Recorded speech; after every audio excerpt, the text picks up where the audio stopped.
Come along, children. Now we're going to have a little music.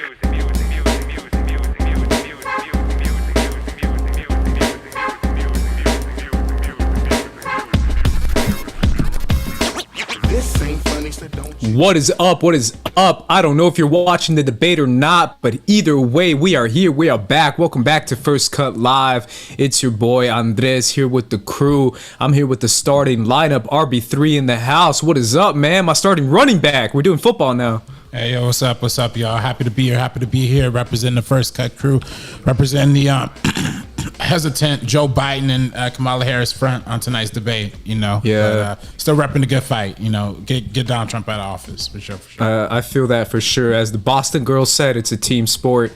Shout out to that Boston girl.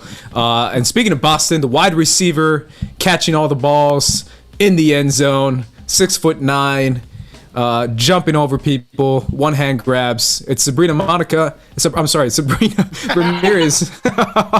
I apologize. Hey, that's my middle name, Sabrina Monica Ramirez. You got it. What's up, guys? How are you all doing? If you're in the chat, thank you so much for showing up. Dump Trump 2020. Let's get him the hell out of there. Period. That's basically it. If you don't know who you're voting for by this point, I don't know what to tell you because come on. But it's getting cold in Los Angeles, so I'm really excited about that. Time has gone by so fast. I feel like summer didn't even exist because I didn't leave the house. But I went outside and I went for a walk today, and it was freezing outside. So better weather, it's beret weather, all of that. Ooh, 'tis the season for the snuggles and the cuddles. That's right. For all them single people out there, I feel you. Shout out to you and you only. Either way, we are here. I definitely want to hear about your guys' week. I mean, we've spent most of our week together over Zoom, but either way, I'm going to start with you, Sabrina. I know you've been going through a lot when it comes to the move-in stuff. Yeah, still in the whole moving process, but everything's actually going pretty good this past week. So I've been spending a lot of my time talking to lawyers and things like that, which I've never done before because I'm trying to get out of my old lease. I terminated my lease due to negligence. It was very, very bad. And obviously I can't get into details, but everything's finally looking up. I was really worried there for a second, but today I got really amazing news. So I'm just pumped to finish this whole thing out, get a whole setup ready and just continue on with our content, doing more reviews again, stuff that I'm really excited about. Can I ask a weird question to you guys? Yeah. What kind of music are you guys listening to right now? Any new albums? Any new music drops? RB3, Sabrina? Yeah. There's actually... I'm looking at my playlist for my drive back, and I'm just I don't know what to put. I like the Marias. I love really soft, sultry, female alternative type of stuff. So the Marias. I've never heard of them. The and literally Maria. Really good. I wish I could play something on here, but I don't want to get copyrighted. But really just vibey music. It's just something where you just feel you're in a good mood. That's something that I've listened to. I know they have a new single. Alex Marzonia, speaking of music, is releasing his new single in I think in a week or something. And yeah, I'm on the cover of that one. So that was a lot of fun. We just drank whiskey and started taking Polaroids, and then one of them ended up turning out good, and he wanted to use it. That was a lot of fun. That's awesome. Amazing. Look at you, man. A video girl. We have to. Oh, fudge! Every week, I want to bring in that music video that Sabrina was in that we found. I keep forgetting to find that clip. I have it. We have it. We found it. Actually, I'm gonna find it again. How about you, man? What kind of music you got? What kind of music I got? I'm not really listening to music. I'm not really listening to that much music. I've been listening to a lot of podcasts. Yeah, but also in a lot of audiobooks. I've been digging audiobooks recently. I just finished Andre Iguodala's The Sixth Man. Oh, no way. Yeah, actually, no. That was 2 books ago. I did that one, and then I read Hamilton, Our Revolution, which is about the behind-the-scenes making of Hamilton, and that was super, super informative and super aspirational as a writer and whatnot. Right now, I'm listening to Deacon King Kong. It's a book. I forget the exact author's name, but it's a more recent one. It was on Oprah's book club. But it's like a comedy urban-esque kind of book about like this old black man who is like this peaceful, like loving neighbor in the community, and he just randomly shoots a drug dealer, and it's like what led up to that whole incident. That one's really, really good so far. But in terms of music though, I'm not gonna lie, man. I've been I don't know what it is, been like in a little bit of depressing mood.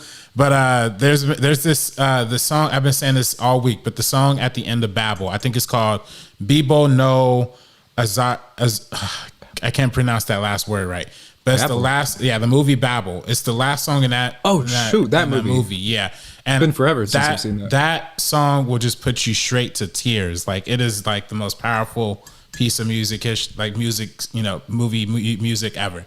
So I've been listening to that. And also, I guess there's that rapper Jay Electronica. He had a leak album that like came out recently too, called Act 2. So I've been listening to that. So. Interesting. Yeah, Interesting. but it seems like a lot, but I'm very sporadic with like the way I listen to things. So Yeah, I've also been in kind of like a sad music type of thing, but I'm in that 24/7 to be honest. But now it's like fitting with the season. So like Bon Iver, their like first 2 albums, love that. Sufjan Stevens, every single thing he puts out, I absolutely love, especially Carrie and Lowell. But Phoebe Bridgers' newest album and Bright Eyes' newest album, they both came out over the last few months. Really, really great stuff. I got to catch up because I'm in the same boat, RB3. I listen to podcasts like all the time, and I hardly listen to music. It's been a minute since I've listened to new music. So I'm slacking, I'm behind, and I definitely wanted to hear from you guys. So I'll check all those out, except for the Marias, because I'm shading you, Sabrina. No, I'm playing. I'm sending totally you joking. playlists now. I'll totally be down. I'll definitely listen, because I definitely want some new music. It's definitely going to be a weird couple of next few weeks for me. So prayers up, thoughts and prayers up for that, because I'm about to be diving into a different galaxy. But either way, that's our first tidbit of information. The second tidbit of information is, are you guys going to watch the debate? I'm curious. Afterwards, you guys going to catch it or not? Yeah. I probably won't. I'm probably gonna watch. I mean, I'll see the highlights. It depends on how early we end here. I might hop on Center. Serena's stream. I'll show you. But we usually don't end early, so I highly doubt. Usually we end like right when the debate ends, which is I actually love that too, because I get to just like play 2K and like listen to the debate while like in the background doing that. But yeah, I'm gonna listen. I don't care, man. Listen, if they got the mute button, I'm here for it. The mute button is something that they should have done for a minute, man. I mean, obviously, I'm a fan of, shout out to ESPN's Around the Horn, Tony Reali, my boy. They do the mute button. It's kind of easy. Obviously, they do it through like video calls and all that, which is a lot easier to do. But all you have to do is mute his mic, and it's a little bit more understandable. But again, we're going to find out tonight if that even works, because the Internet Today guys brought up a good point that even if they mute his mic, Biden is still going to hear him barking at him, which will probably throw Biden off. I mean, it's not like they can stop. But it's true. It's not like they can stop Trump from talking over him. They can't. They can just mute his mic. He's still going to keep talking. I just wish that honestly, the fact that this is something that we have to discuss, and us being like, well, Trump's not going to shut up, he's still going to be obnoxious and an idiot, is something that is so telling of his character and his personality. And it's like, if we have to have these conversations, for anybody who doesn't understand that he's kind of a really awful person and a bad example of a president, then like it's just genuinely sad that we have to be like, well, he's still going to be annoying and obnoxious, even though we won't be able to hear it at home, but Joe Biden's going to be able to hear it. It's like, at least conduct yourself with dignity one time. Like, yeah, I would throw, if I were Biden, I'd throw dignity out the door, man. I can't lie. Yeah, you should have done that a long time ago. I would have, bro. Like, there was some times in the first debate, I saw a little bit of it, not all of it. Obviously, we were doing this during our first debate, where he was like, what did Trump say? He said something that triggered me, like the hell out of me, when he was like, he's like, don't use the word smart in front of me. You using smart in front of me, bro? You saying smart? Yeah. And Biden was just like, No, but Biden laughed it off, and I would have been like, I'm gonna use motherfucking smart in front of you. I'm gonna say whatever the fuck I want in front of you, bro. Like, I would have said that, but that's obviously not what Biden. Or you could have just, you could have just said him how smart Donald Trump actually is. You could just ask him like, a simple math problem or something on stage, and I would have just been like, I could say whatever the hell I want in front of you. That's would have been my response. Yeah. Obviously, I would have thrown some more F-bombs, but this whole idea of like, let's be civil while this guy goes crazy. Nah. Yeah. If you want to throw hands, let's throw hands, man. Like that's what I would do. And I agree 100%. But I respect Biden for being able to deal with that insanity happening right next to him and still being able to like keep himself composed. Yeah. I do think that's very telling of his character, but it's not his responsibility to be the one that has to like be the bigger person and be composed while the other one is being an absolute imbecile. It's funny. As I was editing our Trial of the Chicago 7 review, I was editing it, and we're talking about, and Andres, you're talking about how the movie is like unity, and the ending was like all about unity, and I was like, maybe that's maybe okay, like in the review. And man, I thought, man, if this was 2018, like 2017 RB3, that would have been like unity, what the, like I would have been screaming my head off. I was shocked that wasn't what you said in the review, to be honest. I was waiting for it. You're pushing me because I was like, because I don't know, man. I guess I don't know. Maybe did I mature, or did this political cycle just wear me out? But I don't know. Did I lose hope in progressive politics? Maybe. But. Yeah, this is my thing, man. This last couple of days, we saw, obviously, I tweeted about it. We saw AOC's first live stream on Twitch. We see a little bit of shift when it comes to people's outreach in politics and how someone like an AOC is on Twitch. How do you guys feel about... I'm specifically going to you, RB3, because we've talked politics for years. Yeah. The idea of, okay, I mean, I just got asked by it from my mom. She's like, "Who's going to win?" And I still say I don't know. And she's like, "How could you say that?" But I'm like, I just don't. I'm not as confident as everyone else is, as far as like, oh, he's up by like 20 points or something. And I'm like, yeah, but who knows? Like, I'm just ready for the worst. I don't know. Do you guys feel like this is pretty sealed and set and signed, sealed, delivered, whatever? Well, I definitely don't, because at this time, I remember election day 4 years ago. I remember having a conversation with my dad, and we literally laughed. We're like, "There's no way," but everyone said there was no way. Exactly, and also Hillary was ahead, so nothing's set in stone ever.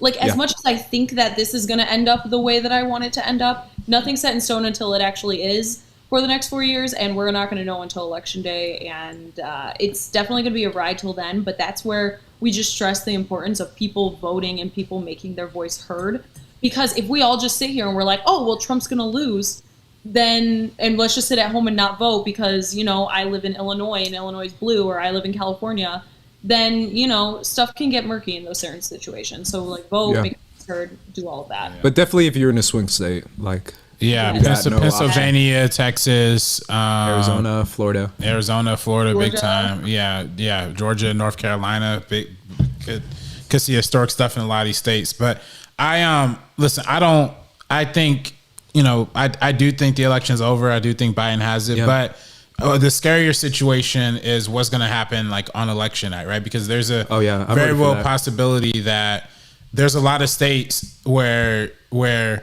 they don't open the mail-in ballots to the day of the election. So the votes that get counted first are the people who go in and vote in line. And most likely people to do that are Trump voters, are Trump supporters. Because for one, they don't care about COVID as much. And for two, Republicans just like going to polling places and vote. That's usually just how it happens.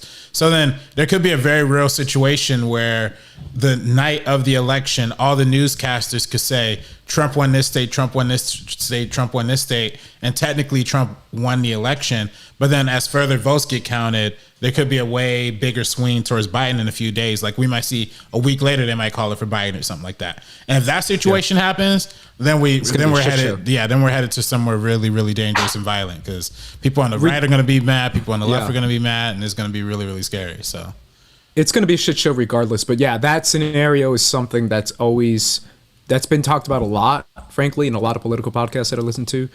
And it's very possible, to the point that I think it probably will happen.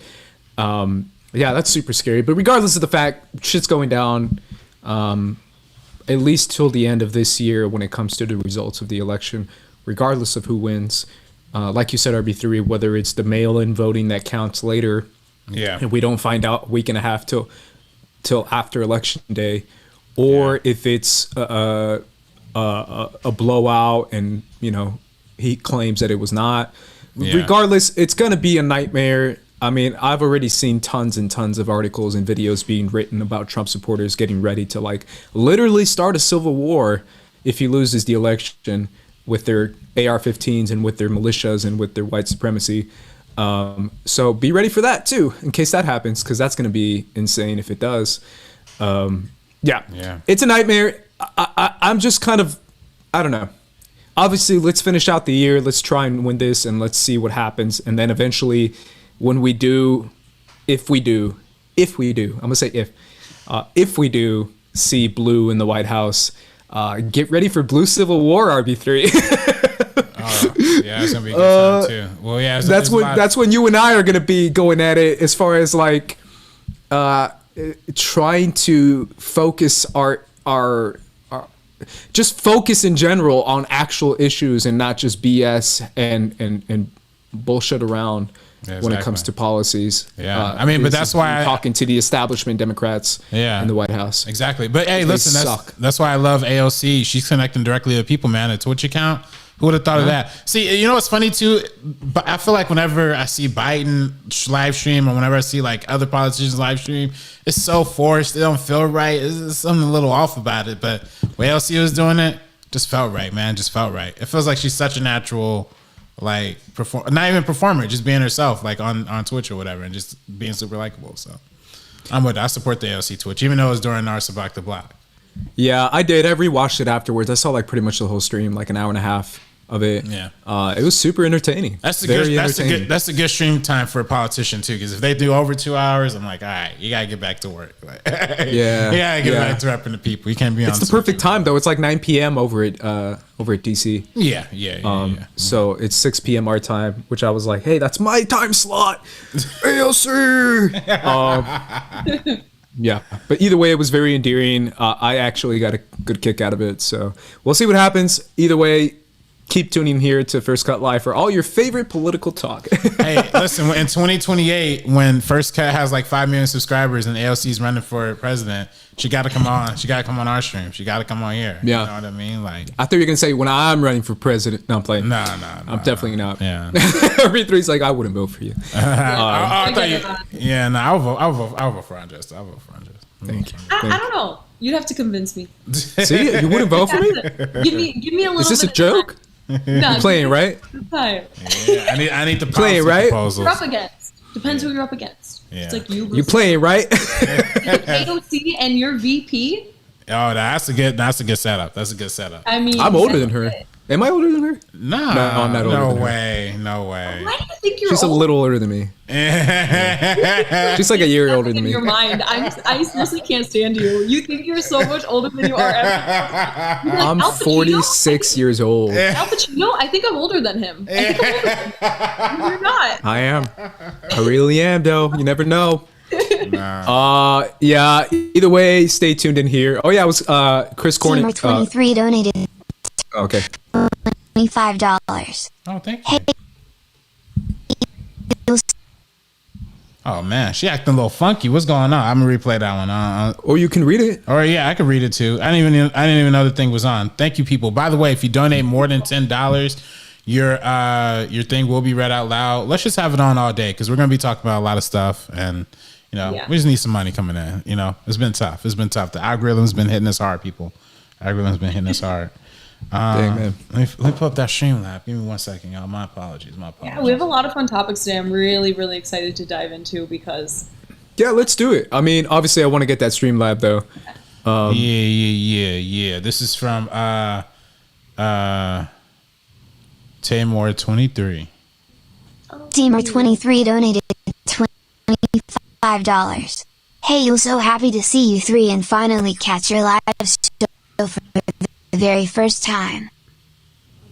Hey, awesome. Thank you. Thank you for watching us for the first time. Oh, this is actually the same person who Tamora 23 was first watch the first of Block the Block episode for the first time this Tuesday too. At the same donation. Oh, no way. So yeah, they must have stumbled upon some Block the Block and must be watching the channel. Tamor. So thank you, Tamor. We really appreciate you. Appreciate you, man. Really I don't know if this appreciate is you in the chat, Tamor Buta. Yes. Yeah. That's it. Yes. But either way, thank you, man. We appreciate that. Yeah. Honestly, Thank you. It's Thank you. it's a lot of love that we have for you. But either way, let's go to our main topic. Our main topic today is all about that new Mandalorian trip. No, I'm playing. It is the debate of all debates. Not the debate you're watching now, but in fact, the debate that took place last week when someone tweeted out, "One has to go." This is actually something that's been going on since like 2015, which is the debate of the best Hollywood Chris. Now, in your lineup, in your crew, you have Chris Hemsworth, also known as Thor, Right. Chris Pine, also known as Captain Kirk. Right. You have Chris Pratt, also known as Star-Lord, and Chris Evans, also known as Captain America, each and every one of them playing either a superhero or being a part of a superhero movie. This is a debate that a lot of people love to have as far as who's the best one. We want to talk about who's the best one. But before we do, we have to talk about what happened when people said that Chris Pratt wasn't the best one. Obviously, Sabrina, I told her to bring the receipts. Hopefully she brought the receipts. She knows more about this than I do. But apparently people weren't happy with the Pratt.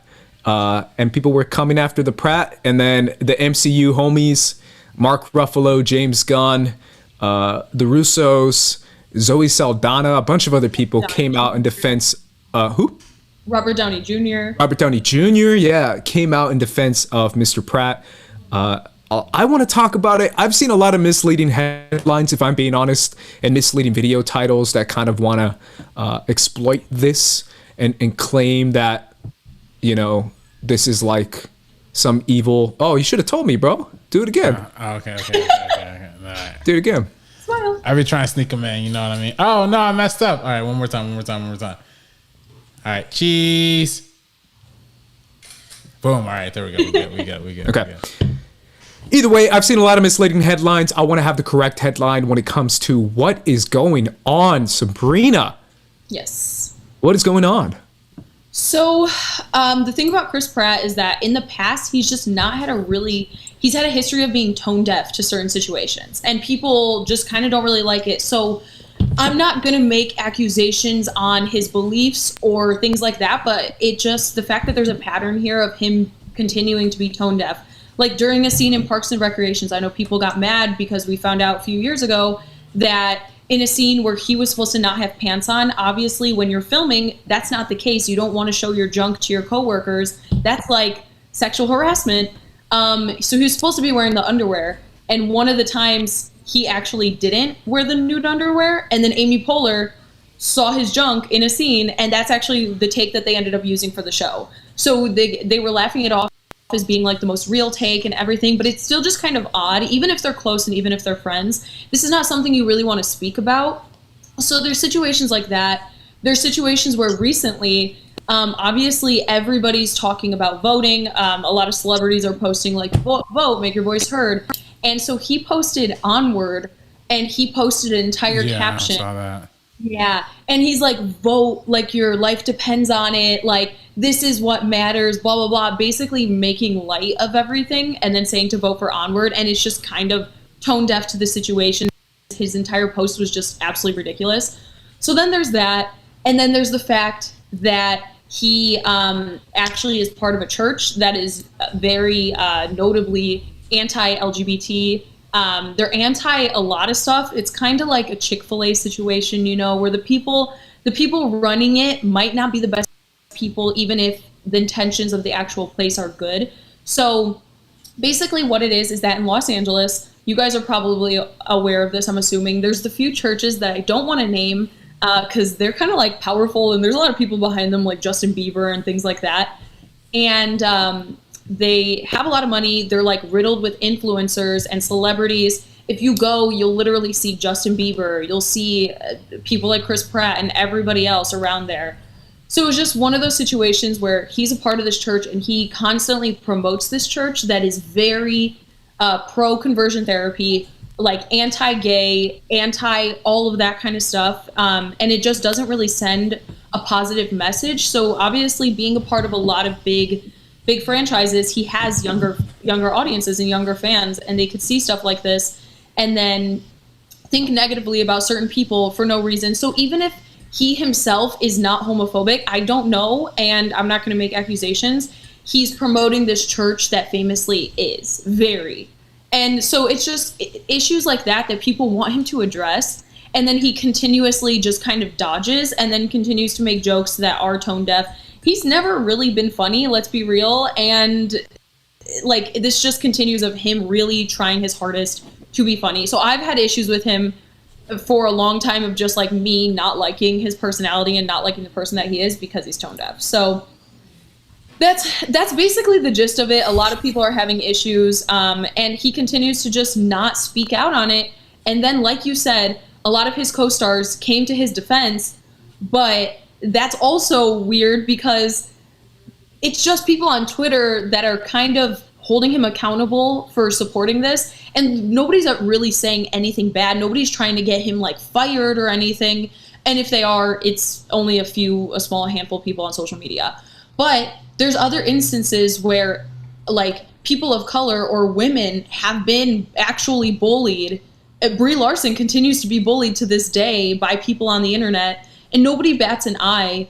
But then this happens, and people are posting notes app messages and tweeting about Chris Pratt like it's like going out of style. Like it just doesn't even make sense. It doesn't add up to the severity of the situation, how they can blindly ignore certain situations.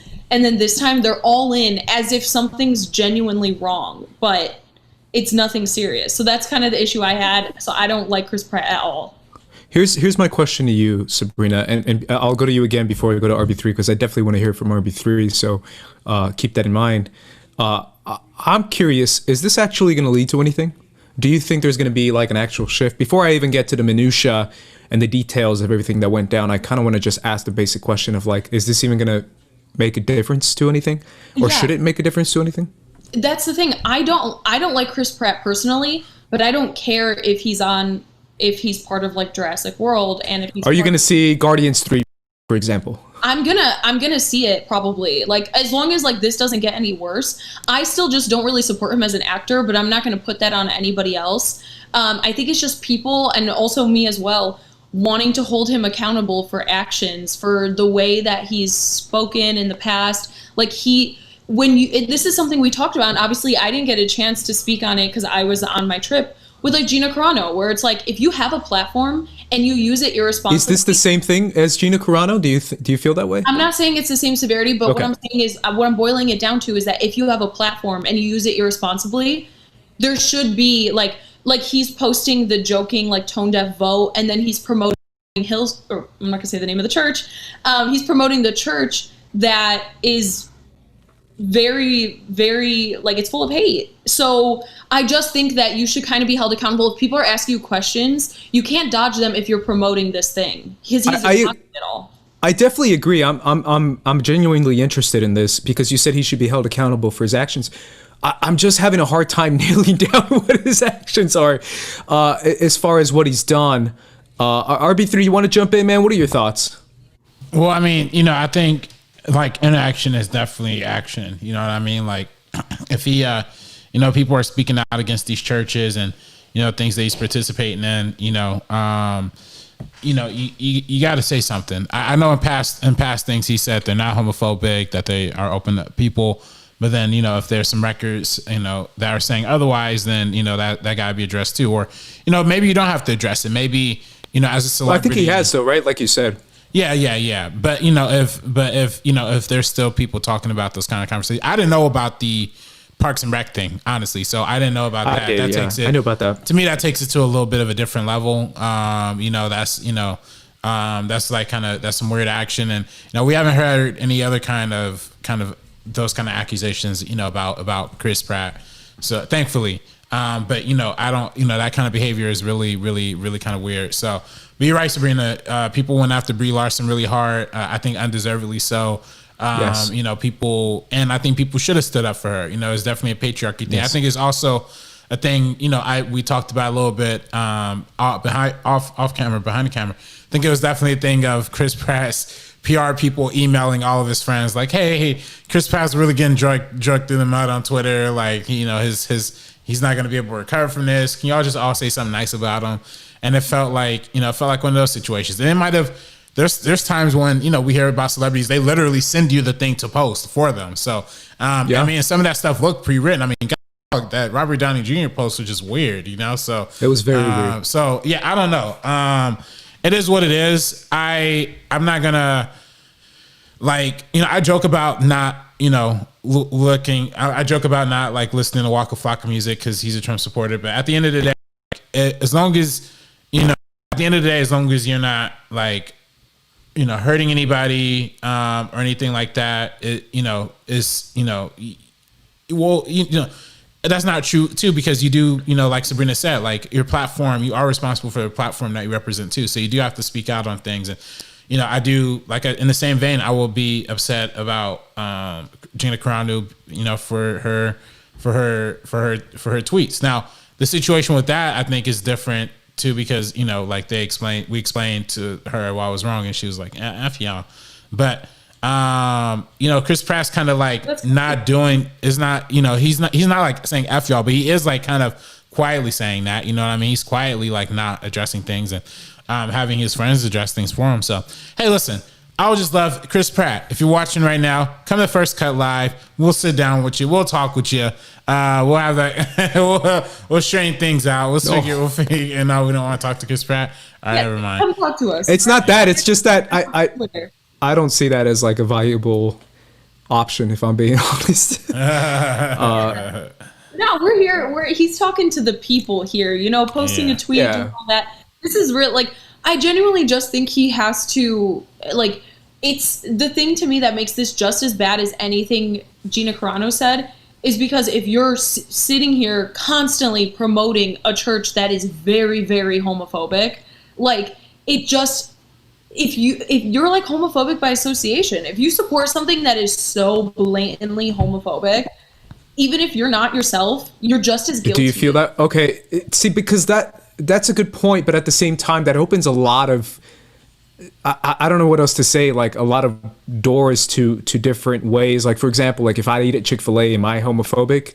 Or you see what I'm saying? Like it's tough because that's eating there one time, but not sitting there promoting it, going like Chick-fil-A is everything to me. I go to Chick-fil-A once a week. Chick-fil-A is my life. Look at all these Bible captions. This is how he promotes it. It's not like one time, like I know the person who owns Taco Bell like donates to Trump. I don't go to Taco Bell often, but when I do, I'm not sitting here and saying that Taco Bell is the end all be all for me, and I'm not sitting here promoting it 24/7. But he is with this church. He talks about this church all the time, and he speaks about like his faith, which is totally his right. But then if you're associating yourself with that church, and they're the way that they are, and you're heavily associating yourself, you're just as irresponsible. Yeah, yes. I mean, but it's so complex, if I'm being honest, because there's just so many different minutiae and details. For example, for one, I don't vibe, and I might burn a lot of bridges in case there's anyone in the chat or anyone watching this. I don't really vibe right now, at least right now, with Trump supporters.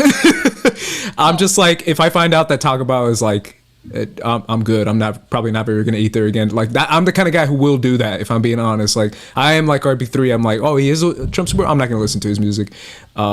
I'm being serious. Like that's my attitude. I am that kind of guy. But I don't necessarily think that everyone should be that way or ask everyone to react that way, because I know that's not realistic. If I'm being honest, I just feel like go to a different church.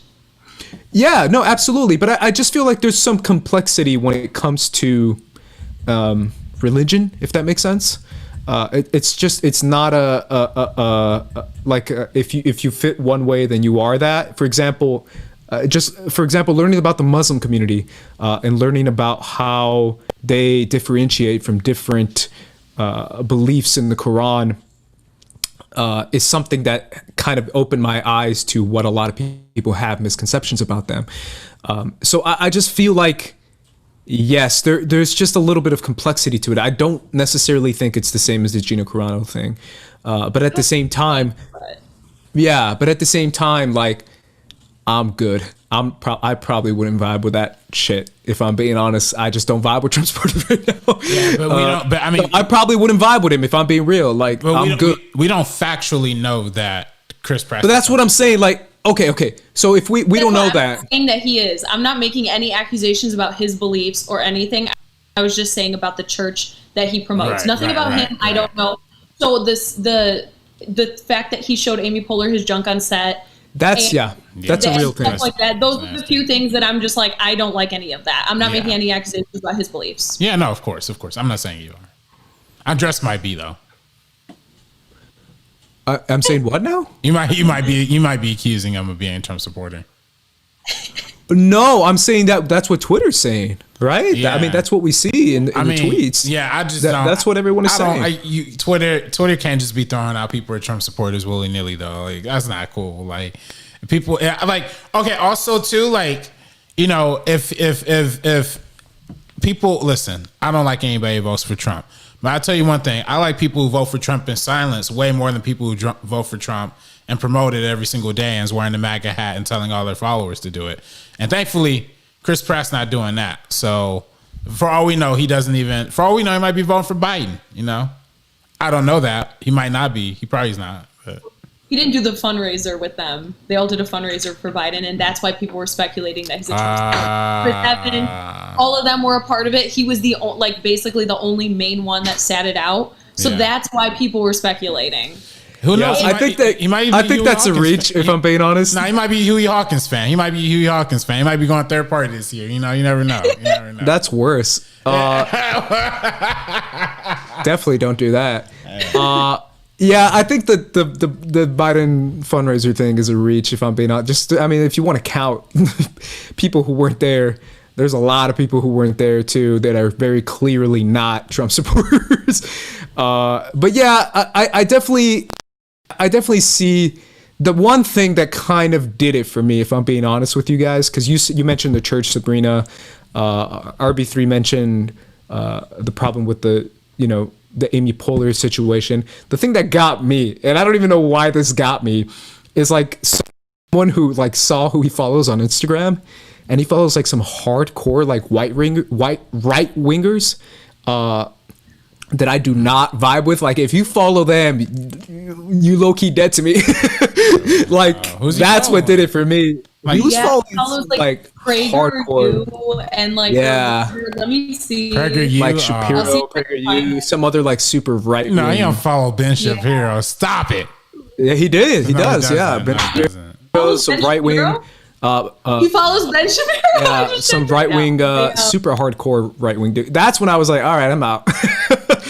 That's what did it for me. It wasn't even like the other stuff. That's when I was like, all right, that's sus as hell. Yeah, it's the difference when you go out of your way to follow them on social media. Like, you can listen to them. That's my thing. And all that. But when you go and you follow them, you love them. That's like your favorite person to listen to. Yeah. Oh my god. I thought it was gonna be Shapiro. That's so embarrassing, dude. I remember. I looked at one of somebody who I used to work for, and looked at. They reposted this is somebody who's super rich and famous. So I'm not even going to get close to mentioning their name. I looked at who they're following, and they're following they had reposted something from something I thought was familiar, and I was like, what is that from? So I looked at what they're following, and you guessed it, the Lincoln Project. So then I was like, oh shoot. So this dude the entire time is a Republican, but he just doesn't like Trump. It's just, it was just really funny. I just didn't know that. Like, it was just one of those, oh man, I didn't know, but he's super rich. So, and a black I definitely want to go to the chat a little bit too. Bagel Boy says Pratt is a clown. A lot of people mentioned Brie Larson. Where was all the support for Brie Larson when she got death threats from wanting inclusion at the press? Don Cheadle stood up for her. I believe Don Cheadle. I think Anthony Mackie did too. So is the black but it's one of It's one of the the Brie Larson thing is a good point, and I know a lot of people keep bringing it up, but I really do feel like it's a good point.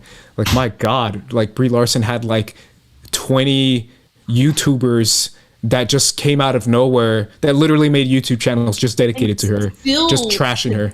Still they continue to, like, that's the thing. And people weren't posting, or the volume of people a part of the MCU weren't posting like, we're with you, Chris is the best person. Like, they didn't do the same thing for her. They didn't have that energy, and they claimed that they didn't know. I'm like, this was in the headlines forever about Brie Larson. Brandy Parker's in the chat. She says, and you're also not talking against that part of it. If you promote the church, you can also say that you don't agree with certain aspects of them. Yeah. And then Chris Korakan donated. He said, hey, this is a super chat, by the way. Hey. I heard the church denounce the homophobic stuff, but I can't confirm. The other stuff stands, though. Yeah, I mean, I've read up a lot about it, if I'm being honest, and I've seen what they're saying. I think someone else mentioned in the chat. Where is this? Because I want to give them credit. Denny Willett in the chat says, I've been to that church, and everything you are saying is false. Are bigots to someone's religious beliefs and political views. I think he's saying we are bigots to someone's beliefs and political views. So not true. So to answer your question, no. The article that came out, I believe a year and a half or 2 years ago, states that obviously everyone is welcome at the church, but when it comes to positions of leadership, they are not allowed to have positions of leadership. That's coming straight from Brian Houston, who is Papa Dog of the church, if you know anything about the church. I know a lot about the church, so I can confirm that, Denny, just to keep things clear. Which is another problem, if I'm being honest. Like, you can claim that everyone is welcome, but then when you say you can't be a leader, that's a little sus, a little suspicious, a little weird. Also, I know people who are part of those churches. There's a few of them, like I said, the like Instagram Los Angeles churches where you see all the celebrities at, and I'm not friends with those people anymore because of certain things, and it's genuinely, and like, I'm not saying everybody who goes to this church is bad, but like, if you're supporting something because it's the cool hip thing to do in Los Angeles, you get to go to church with Justin Bieber and stuff like that. Like, it's just, and like, but they're homophobic. I'm like, it's just not something that I want to be a part of. So there's multiple reasons why. I was just breaking down why people are taking issues with Chris Pratt right now. Yeah, of course. I'm not one. I literally said multiple times, I'm not putting any labels on him. I'm not doing anything. I listed out the few things that he's done: the post, the church, and the like sexual harassment at the workplace. Basically, like, you can't deny that. So yeah, those are facts. I just feel like when it comes to stuff like this, it's a little bit more complex than people give credit for. Like, if we start to count everything that we think might be a Trump supporter corporation, for example, we're going to be out of stuff real quick, because it's one of those things where it's just difficult to avoid certain things. I mentioned this at last week's stream, the China thing, right? Where a lot of people came after me personally when it came to the NBA shit, when they were like, oh, you support the NBA to support China. And I'm like, yeah, everyone supports China. Like, literally, we buy Chinese products every day. We don't even know it. I think Mark Cuban did like flipped out on an interview recently because somebody was like, how do you feel about the humane issues in China? And he was like, oh, China. Well, listen, China is one of our, it's a product, you know, we have a product and they're customers. What are you going to do? Like, he flipped out on a reporter about it. But yeah, I mean, it's just, you know, it's a tough subject matter, but I think to be fair, I think it's a fair subject matter, if I'm being honest, because I do feel like people should talk about the human rights issues in China. Yeah, of course. Absolutely. It's just one of those things where I feel like the generalization of like anything Chinese is evil is kind of stupid, considering we just found out that the president himself has a secret Chinese bank account. Yeah. No one's talking about that. But again, or that he asked the Chinese government to help in and step in for the election. That was another thing that's actually 100% confirmed. But again, no one talked about it because the Senate didn't confirm it, which again, the Senate is bought by Trump. Stuff like that is where it's like there's a difference between the thing and the people, right? Where it's like we talked about it with Mulan. It's 25. No, go ahead. well, the Mulan situation, right? Where I want to support Asian artists, Asian content, but at the same time, a lot of what's going on here is not good. So what's the balance? What's the issue? And I think that's a personal matter. If I'm being honest, like, it's your choice. If you don't want to, that's fine. But at the same time, I feel like a lot of that stems into racism. Into racism against Asians and racism against Chinese people or anyone that looks Asian, which I think is also frustrating because it's a lot of things where people are like, I believe in the human rights of China. Now, fuck you, Asian person. It's like, now you're just being racist. Like, there is no balance in between. It's just an escalation of one side. That's why I tend to lean on the more like hear them out side than the let's cancel everything side. Just because I feel like we can't even hear out Pratt because he doesn't say anything. He just like no. I'm not talking about. I'm completely talking about the Chinese thing.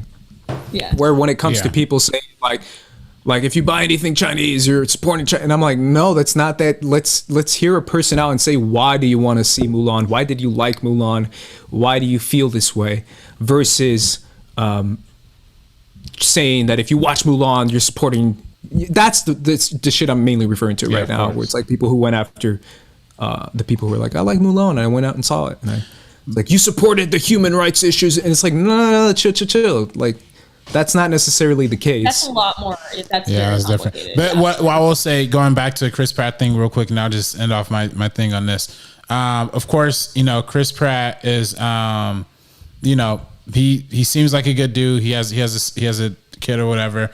But, if he's not speaking out about these issues, if he's not, being proactive in the fight against injustice, in the fight against equality, in the fight towards equality, in the fight towards equal rights and respect for all people, then, I feel like we should condemn him, and he should be the least qualified Chris. By the way, I feel like all the Chris's usurp him in like every other category anyway. So even if you were just taking like, his maybe if beliefs like aside from it all, he's not even like by far the best by far the best Chris. Chris, to me, even if you're going on acting abilities, he's probably the last one too. Yeah, well, there's a time last one in every category. Well, there was a time I would have said Chris Pratt might have been second on the acting category, but Chris Pine is undisputably my first. It's not even close. Chris Pine is like we never actually picked who's our favorite. Who do you guys pick as your Chris in the Battle of Chris's?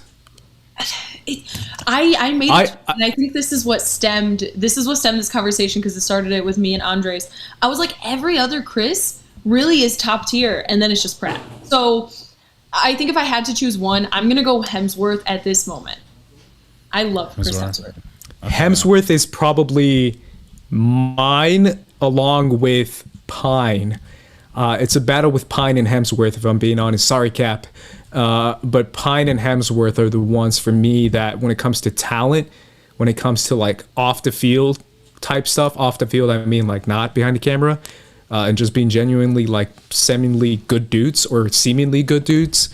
I think Pine and Hemsworth, as far as acting ability and when it comes to like off the field relatability, I think those two guys, I think Pine would, if it's like pick the guy you would most get along with, I would say Pine. I would say Pine. I could see myself vibing with Pine. He seems like a super cool dude. He must like live by me or something, because he's always around this area. Like everyone just sees him all the time. And I walked past him one day, and he's straight up just like sipping a coffee, just living his life. He just seems like a guy that I would want to drink a coffee or a beer with and just talk about our days in a totally platonic way. Like, that's what I'm saying. He just seems like a stand-up dude. So yeah, it's, for me, I have Hemsworth at this current moment because I think he's been awesome in everything he's done over the last few years. Thor Ragnarok kind of put that over the edge for me. But yeah, I would love to just have a beer with Chris Pine. I think that would be a lot of fun. I love bread and water in the chat, says this Evan slander. Sorry, man. Sorry. Well, so here's my thing. When it comes to the best acting, Chris Pine, no question. When it comes to the best. But Hemsworth he's pretty good. I just think that he doesn't have a lot of dramatic roles. Well, I was going to say, as for comedic value, Chris Hemsworth is untouchably the number one out of that too. Now, if you talk about, for me personally, the humanitarian war, got to go with Chris Evans though, because I feel like every time this dude, uses Twitter, he's like speaking out about something, or like he just looks at black women a certain way, which is good. I like it. I just love everything he represents. Like he's Captain America, man, and I love Cap. So, yeah, I just wish he stopped like staring down Regina King when she's accepting an Oscar, man. Come on, keep it in your pants. Staring down? Oh yeah, he's like, oh, Regina, oh, so lovely. Let me just hold your hand as you walk up the stage, and oh my God, just chill. Oh wow, I thought that was polite of him. No, it was.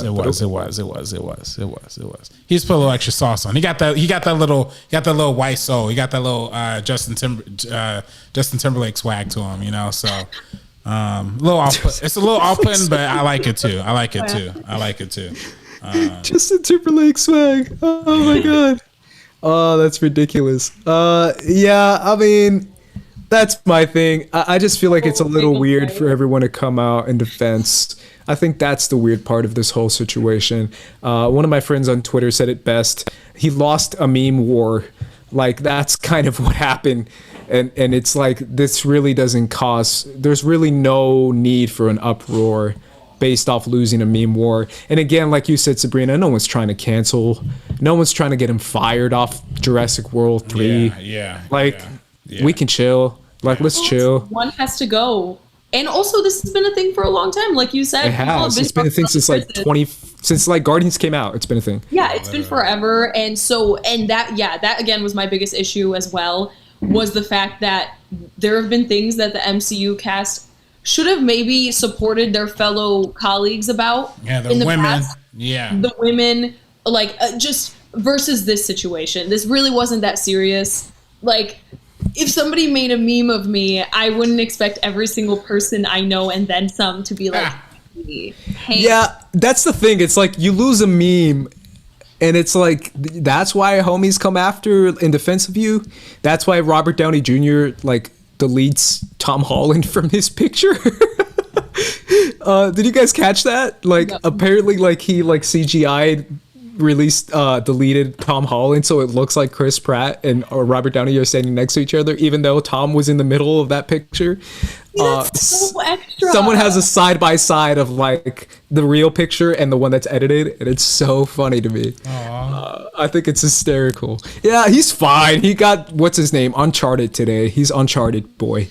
Yeah. Tom Holland's fine. I'm just waiting for hey, you know what I'm waiting for? Chaos walking. Yeah, Daisy Ridley. Yeah. Shout out to my girl Ray.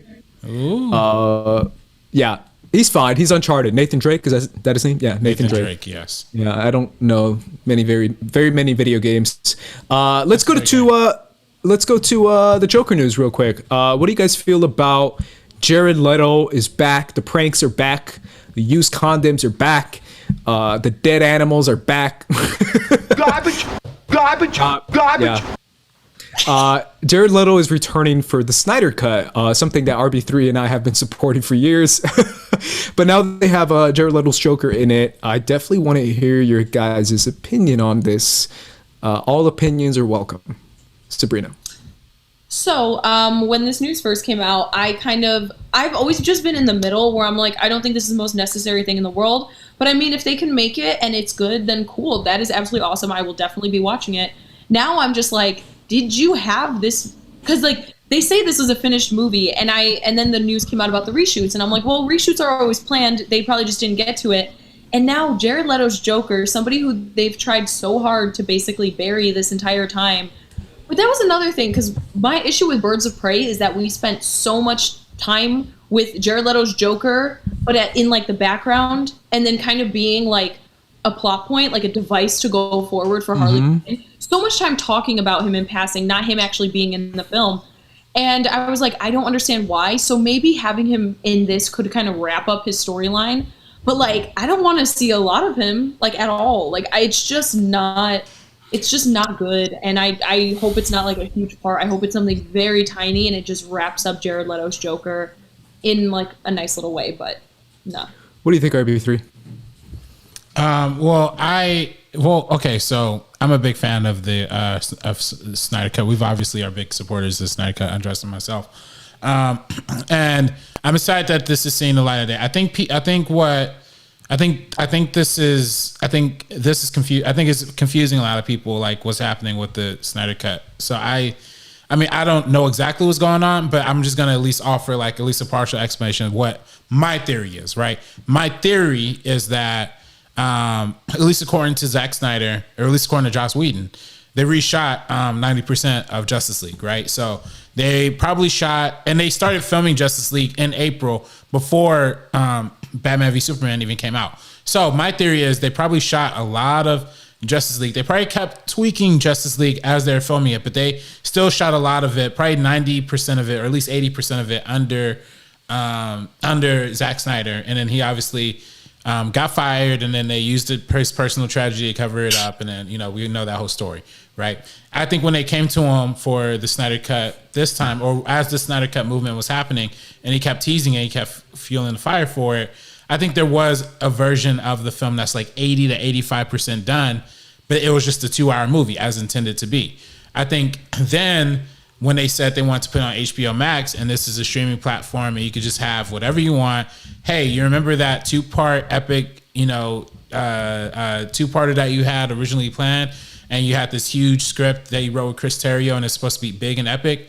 Hey, how about you just, take some of your favorite scenes from that? You've had like 3 years to like think about it, to how to make it better. So just go ahead. We'll give you $70 million and you can shoot it, and we can add more stuff. So I do think the Snyder Cut did exist as a movie. I think they're just filming more stuff to make it a TV show, to make it a 4-hour TV show. I think they had plenty of footage for a movie. I just don't think they had enough for a 4-hour picture. I just don't think that would have been possible, especially if he got fired, into that point into the production. So that's my personal hypothesis. But I've been seeing a lot of people online saying that Snyder Cut never existed. How can it be? I've seen that too. How can it be a cut if, they reshot all of it?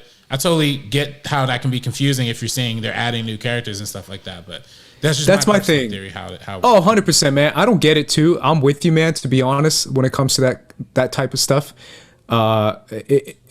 I don't get why people are like, oh, this proves the Snyder Cut never existed. It's like, nah, he's shooting more footage.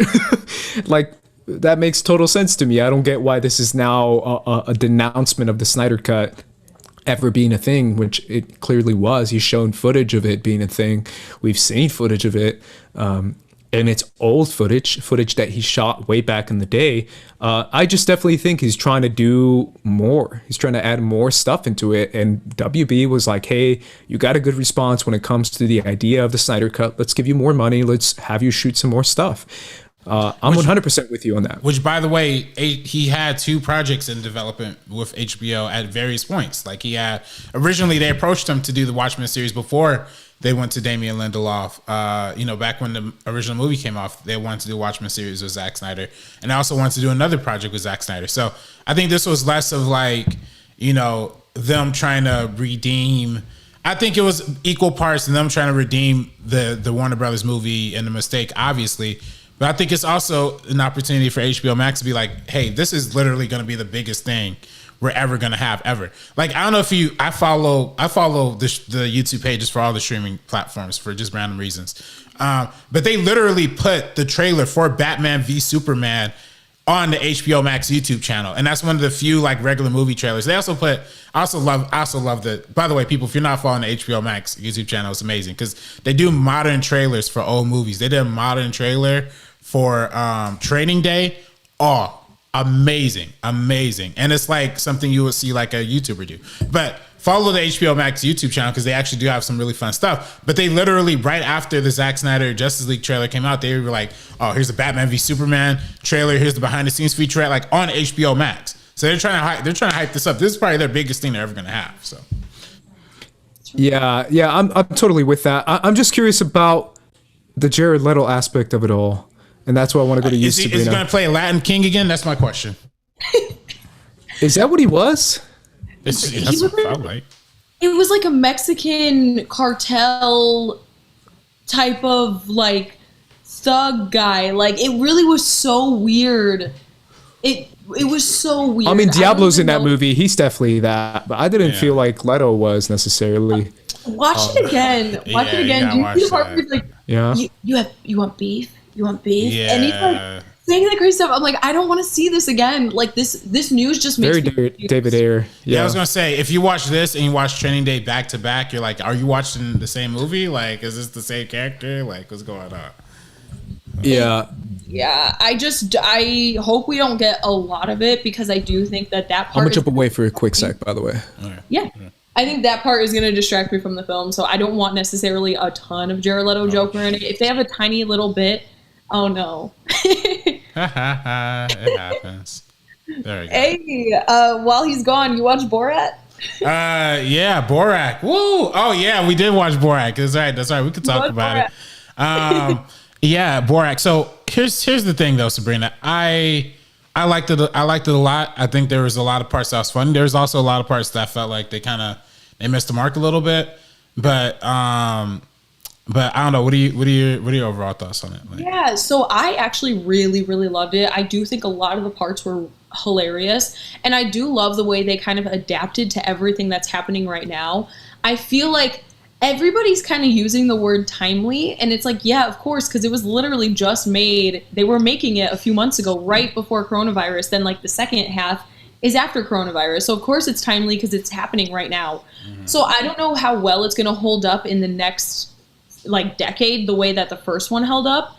I don't know about that, but I love that they added his daughter, and I love that emotional core and that aspect to the film, because if we just went on his hijinks again, I don't know how it could have like ended up for a sequel. But I feel like this is a really worthy sequel because they kind of elevated all the ideas from the first one just a little bit. And yeah, it's obviously very timely, obviously very relevant.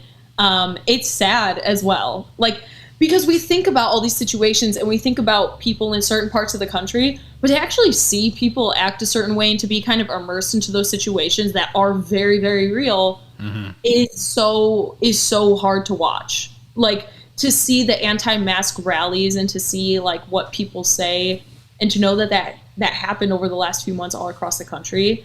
But I genuinely, it hit the mark 80% of the time for me. And I really, really enjoyed it, and I really recommend it. I think they dropped it like an hour ago or something. So nice. I would say everybody like check it out if you're interested. I thought it was hilarious. I'm really loving Sacha Baron Cohen after the trial of the Chicago 7 and then this one as well. He's on a hot streak right now, so hopefully whatever he does next is good. Yeah, he's really... Yeah, that's a really good point. And really, you know, it's funny you say that with the trial of the Chicago 7 thing, because I thought the exact same thing. I'm like, yeah, he's actually literally a real life modern Abby Foreman. That's his name? Abby Hoffman. Abby Hoffman. Yeah. He's like a real life one of those. Like, he is really going out there and risking his butt, like with the comedy stuff and going crazy. Because if you go to some of these, like they go to like a number of Trump rallies or Trump-esque kind of rallies, like in this movie, and people are out there with AR-15s. There's times when he's going inside of people's houses. There's times when I'm like, dude, you are risking it all. Like, there are times when he was really getting arrested. And the young actress who plays his daughter, salute to her, because she's around for most of this. I don't know if she's an actress or where do you find her? Her name is Maria Bakalova, and she's a young actress. I believe she's in her early 20s, and obviously everybody has kind of already talked about the whole Rudy Giuliani situation, but it goes to what you're saying, RB3. They're putting themselves into very odd and uncomfortable situations for this film. Yeah. So that we can experience it and we don't have to put ourselves into that situation.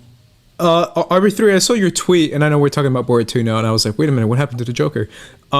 I saw you tweet, and you said that some of it didn't hit with you. I kind of want to talk about that. What was it was it just jokes that were outdated, or what? Well, no, I mean, of course there's stuff that's outdated. Like the whole beginning of it feels like the first Borat movie, like in the offensive, like, you know, Middle Eastern kind of way.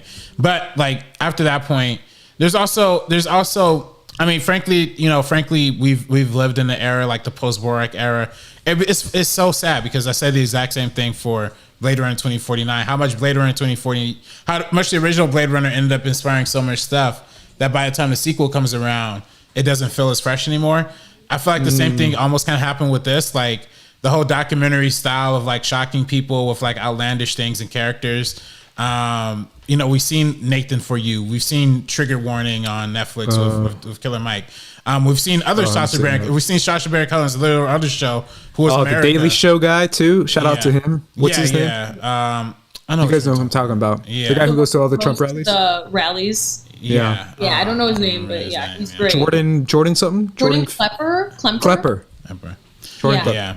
But yeah, all of that. Like we've seen a little more of that like over the years. So it's not as hard hitting. And sometimes there was responses that frankly were like, he just asked people to do absurd things and they just kind of did it, and it just wasn't that funny. Like there's a time when he was like, hey, can you write like a really absurd thing on a cake? And I thought it could have been really funny if like the lady was like, oh, how dare you write me and ask that? And then she's like, oh, okay, I guess there's cameras running, so I'll just write it. And then it just kind of felt like that. You know what I mean? Like, those are the only like kind of, there's a lot of moments like that. But again, it swings big a lot of times. So when it swings big and then it hits, like when you get a reaction out of somebody that's like, whoa, or we get a reaction out of, or you actually get to the moment, you know, because I don't want to spoil the Rudy Giuliani thing. I do have thoughts on that part too. But can you give us the thoughts without spoiling it? Well, this is kind of like because I want to hear your thoughts. What's kind of like the climax of the movie, like, so I don't want to like, you know, go like too deep into that. Damn. But tell me off camera. Yeah. Because I haven't seen the movie, by the way, guys. Yeah. Oh, we should have. Okay. Yeah, I liked it though. I did like it a lot. I liked it a whole lot. So. Yeah, for sure. I definitely want to check it out. Whenever it drops on Amazon Prime. I still have your account, man. So thank you for that. Oh, but the father-daughter story is really, really sweet. I will say that was a really, really sweet part all the way until the end. I thought that was a really, really sweet relationship kind of thing. Yeah, I'll definitely check it out, especially now that you told me it's on, Sabrina. Is it one cohesive story, or can you follow along if you're like halfway paying attention? I'm not asking for myself. No, I would say genuinely pay attention, and like you can also halfway follow along, but it's only like an hour 30. It's not like it's like 30 or anything like that. No, it's not too long, but I really do think Maria Bakalova, she did incredible. She carries like most of this film, even though Borat's incredible. The fact that they introduced her, it adds something unique and another layer to this type of thing. That it would have been redundant maybe if it was just Borat himself. I really do like the fact that they added her to this one. So I would say pay attention to it because there are really great parts. There's a scene early on when they're in like I think in a makeup shop, and then she's like, what was the line? I think Borat was like, she was like, does this lady own this business? And then Bragg was like, no, it's impossible for women to own businesses. And they started like arguing in like in the fake little subtitle language. I just was screaming. I was screaming. Is it a real language? I don't know if it's a real language. I don't know if that's a real country. I recognize some of the stuff from like Polish, like Yakshamash and like things like that. So I don't know necessarily if this is like some language that does exist. I think so. I feel like it does, but they do have subtitles. So that's another reason why you do have to pay attention. Some of the times it's a lot of subtitles. Yeah. Okay. But it's funny to me. The subtitles make it funnier because it's like the fact that like they will say the most ridiculous things in front of somebody, and the person will just be sitting there like, what? It's too good. Yeah, I'll definitely check it out for sure. Let's finish up with Quibi. We've never talked about Quibi on this show. Like salty ever. And yet we're talking about it now just because it's kind of big news considering the fact that it's ending after raising billions of dollars and doing a bunch of shows. They had a show with Liam Hemsworth. Who else? They had a show with A-list actor Liam Hemsworth. Kevin Hart, Rachel Brosnan, I think her name is, the Golden Arm Girl. Teamer23 donated $25. I agree with everything Sabrina said about Chris Pratt. Andres, I appreciate you shedding light on Muslims as I am mean one myself, but I am very open-minded and open to all cultural experiences. Director RB3 doesn't remember, but he and I took... Oh. Took what? Director and RB... Man, why I cut off at that part? Director RB3 doesn't remember, but he and I took a selfie together in New York. Oh, hey, yo, send me. All right, tweet me that selfie. What was the name again? Timor23. Oh, okay, that's great. Yeah. We also have a couple other Streamlabs donations too. Oh, let's do it. Real quick. We have Bread and Water donated. Thank you so much. Totally forgot about the actual full donation site. LOL, you guys helped me get through my shift at work. So thank you so much. Love y'all. Thank you. And then Dirty Mother Tarzan said, what are you guys' thoughts on the Lovecraft finale? I overall love the season, but found the finale a bit underwhelming. # RIP Quibi. I haven't seen it. RB3, you're the only one who has, I think, right? Yeah. I'm still behind. I think I'm on 6. Are you on 6? Yeah. There's some that episodes get really, really good. I do agree. I love the season overall, but I did find the finale underwhelming. I just think this is one of those rare situations. I don't think that I've ever said this for a TV show, but I always say they need less episodes. This one definitely needed more. Like, it felt like it was just like running. It was just going at a super fast. I don't think I've ever said that. Yeah, it was going at a super fast pace, and I think it just burned out a little quickly. Like, I just think if they would have, as you know by now, Andres, you're on episode 6. Every episode feels like a mini anthology almost. It is. Right? And it is. Yeah, which is why I like it. Yeah, but by the time episodes 9 and 10 come, then it's like, oh, here's how everything fits together. But then there's already so many different directions. It's like, oh, bruh, like, where am I going? What's going on? Like, I'm already, and then especially in the finale, I'm like, there's 30 minutes in, and I still have no idea where this is going. You know what I mean? So that's one of those kind of things. Yeah. Well, I mean, obviously, we don't have to talk about too much about Quibi. Just the fact that it's ending. I don't think we ever saw anything on there. No. I still feel bad for people who are probably going to lose their job because of it, because that's just how I am. Yeah. But at the same time, it's like, yeah, that sucks. Yeah, it was Jeffrey Katzenberg's another get rich quick scheme. Didn't work out, but apparently, like, did you see that article headline? I don't even know if it's real. It's probably an Onion article. Okay. But the fact that it says that he like apparently like Trolls, the Anna Kendrick song. Did you see that? Yeah. Oh, yes. Like, he played an Anna Kendrick song. He played it at like a meeting or something. No, he played it at their firing. Like, when they were told they were let go. Like, when he told them the company was going under and that they're all. Can someone confirm that is 100%? He should have played Probably Gone by Philip Phillips. I think it is. For you. That honestly sounds, as someone who's been through some stuff, and that's all I'll say, that sounds like something a company would actually do.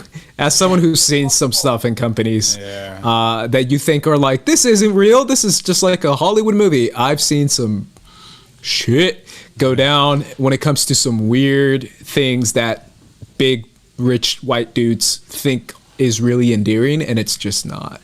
Yeah. So shout out to Quibi and all the homies over at Quibi. R.I.P. Any other Streamlabs, RB3? We have no more Streamlabs as of yet. People, please donate. That's how you support the show. Come on, man. We got to get paid.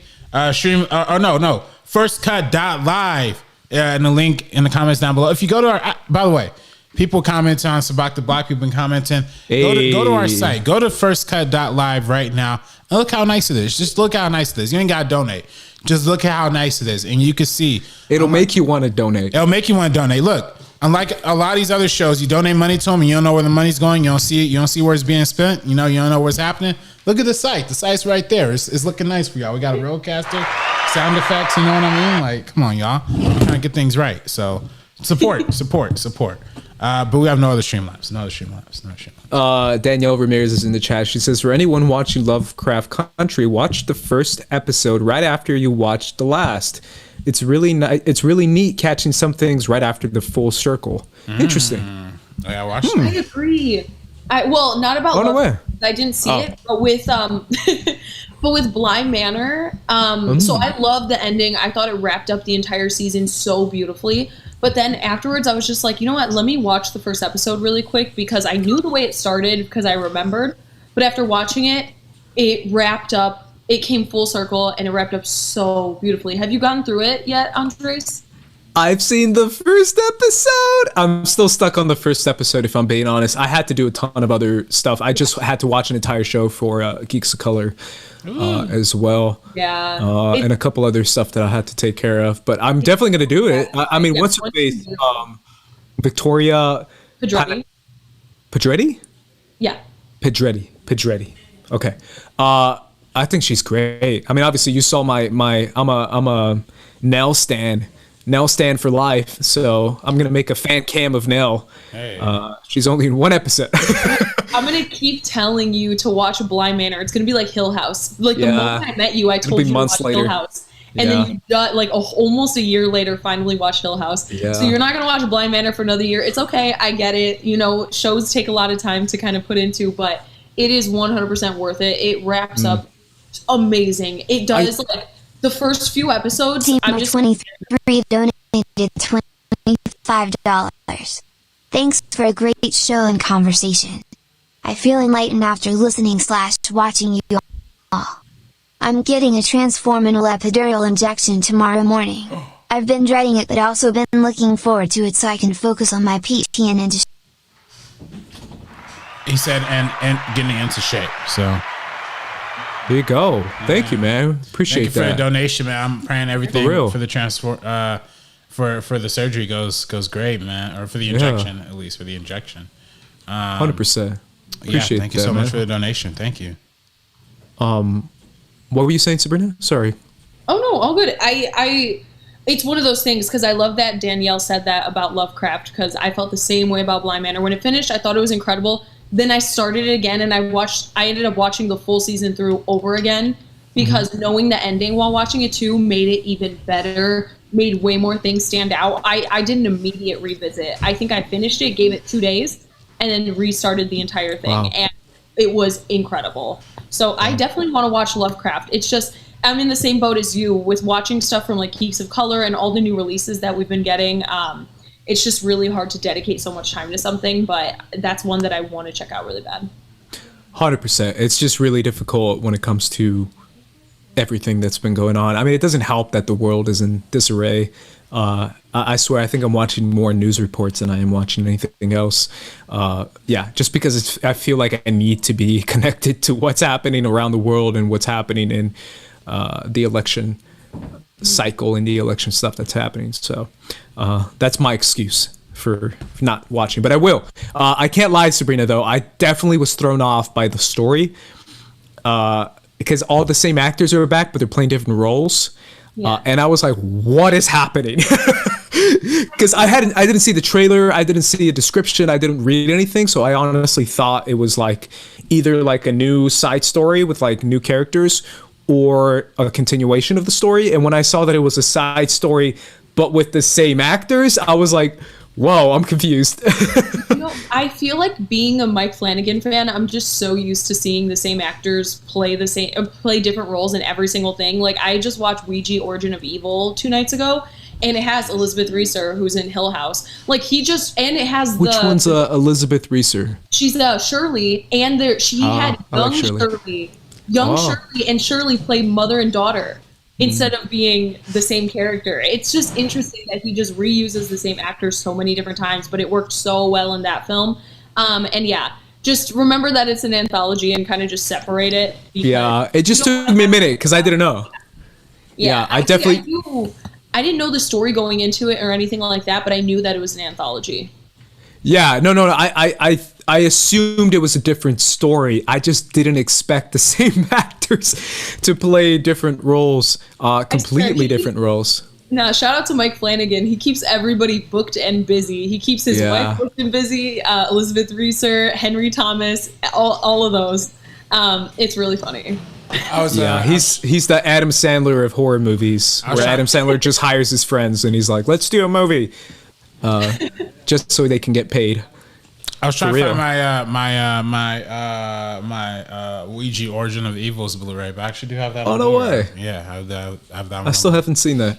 Yeah, it's a good one. Really good. Alrighty, I think that's it. Unless you guys have anything else you want to give a shout out to before we close up the show and close out the week. I mean, we obviously have Sabak the Block every Tuesday. Hey. Be sure to check that out. The only SCN show I care about is the Inner Geekdom show on Mondays with Winston A. Marshall at 4:00. So be sure to check that one out. And yeah, I think that's. What are you laughing at, Sabrina? I'm on SCN tomorrow. It was just funny what RB3 said. I mean, yeah. I mean, obviously I care about all the shows, but I like the Inner Geekdom show a little bit more. Yeah, I don't know if there's anything else for me, man. I mean, watch the debate. Vote. What's the SEN stuff tomorrow? What's the topics or the? We don't know yet. Cast. We'll find out in the morning. Yeah. Oh, well, I know Sabrina's gonna be on. Maybe Winston, Mark Riley. Oh yeah, I believe Winston's on. It's the first time I'm going to see Winston and be on with him like in a long time, so I'm actually really pumped for that. Ooh. That's awesome. Yeah. So, and also, I mean, also watch our Trial of Chicago 7 review as well. Oh yeah. And I stand by that review. And the that's all I'm saying. Yeah. Same. I knew it. I knew when that happened. People would probably be like, "What?" I saw somebody. They're like, "Sabrina." I stand by it. I stand by what I said. Okay, these are. Wait, what they say? I don't read comments. What would they say? Not anything bad, but they're like, no. At this part, they had this, and this, and I'm like, okay, I still think this is a bad man, but they showed him in like a lighter way at this moment because even if he benefits from this in certain ways. I'm being vague for anybody who hasn't seen it yet. Even if he benefits from it in those certain like aspects, he still is clearly like visibly upset. Everybody in the courtroom is. So it's like showing him and then showing his daughters and everything. It just like humanizes him, but I'm like, nah, he's a bad man. He's a bad man. All right. Rachel Silvestrini is in the chat. Sorry, Sabrina. She says that you're going on her Movies, Music, and Mayhem show. Yes, in about less than 30 minutes. I'm going to be on. I'm so excited. Nolan De Palma donated $15. Oh, thank you, Nolan. Just wanted to send some love your way. After not having the best few weeks, watching you guys live is a definite highlight of my week. Keep up the amazing work, guys. All the love. Thank you, Nolan. I can't do it. It's the heart thing that people are doing. Have you seen that? Have you guys seen that? No, really? Yeah, you guys haven't seen that, really? No, it's only because I watch all the it's the K-pop stuff and the J-pop stuff. Shout out to anime. It's like a symbol that means like much love. Yeah, something like that. I forget it. Never mind. Anyways, thank you for all the love, Nolan. And yeah, go check out Sabrina in a little bit. Yeah, Rachel's channel. There you go. Alrighty, guys, for the First Cut Live crew, I'm Andres. This is RB3. I'm Sabrina. And you can find me at Squad Leader Ace. Find me at Director RB3. You can find me at Sabrina X Monica, and then also on Twitter at Sabrina on Film, and then patreon.com/Sabrina on Film. I'm at Squad Leader Ace, which is what I already said. So anyways, follow us at First Cut TMO on social media, and follow us here at First Cut for more of our content, I guess. Either way, guys, for the First Cut crew, we are peacing out. Peace. This ain't funny, so don't you dare laugh.